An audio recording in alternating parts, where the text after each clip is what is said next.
Doncs, quan parlem de segregació horitzontal, ens podem referir a diversos fenòmens, però fonamentalment el que ens referim és que als propis centres de treball, generalment, la distribució de les persones treballadores és desigual en funció dels departaments. Per exemple, l'exemple típic és que en un departament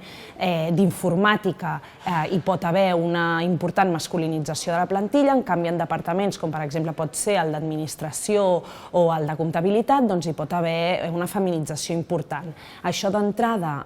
podria no suposar cap problema, però sí que sovint veiem que es poden generar diferències, per exemple, de salari o de categories professionals en aquells departaments que estan més segregats i això pot generar desigualtats importants dins d'una mateixa empresa en funció de com estiguin segregats els diversos departaments. Els sectors que històricament han estat més feminitzats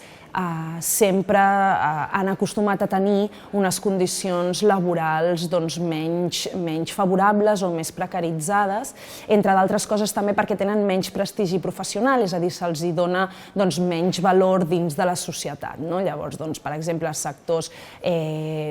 més de caràcter financer, enginyeries, etc., que han acostumat a ser sectors amb més presència masculina, generalment se'ls ha valorat més positivament que altres sectors més relacionats amb la cura de persones o amb l'assistència social, etc., que són sectors històricament més feminitzats.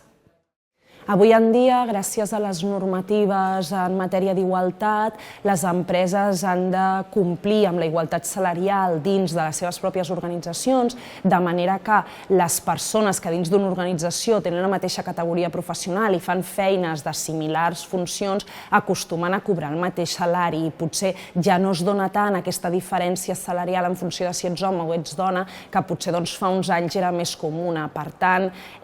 certament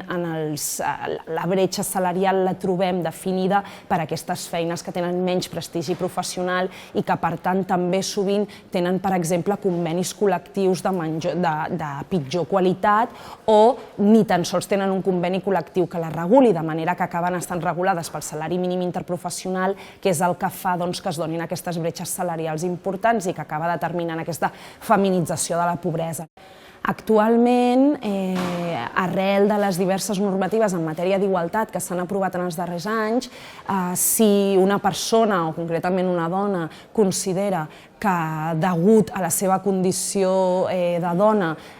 s'està d'alguna manera dificultant la seva progressió professional o obstaculitzant la seva carrera professional, pot reclamar-ho per diverses vies. Inspecció de treball és un bon instrument perquè hi ha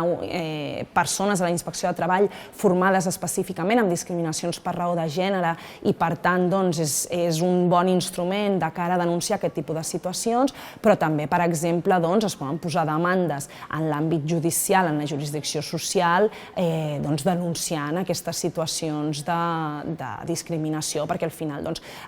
diguéssim, l'obstaculització de la promoció professional o de la carrera professional no deixa de ser una discriminació més dins de l'àmbit laboral.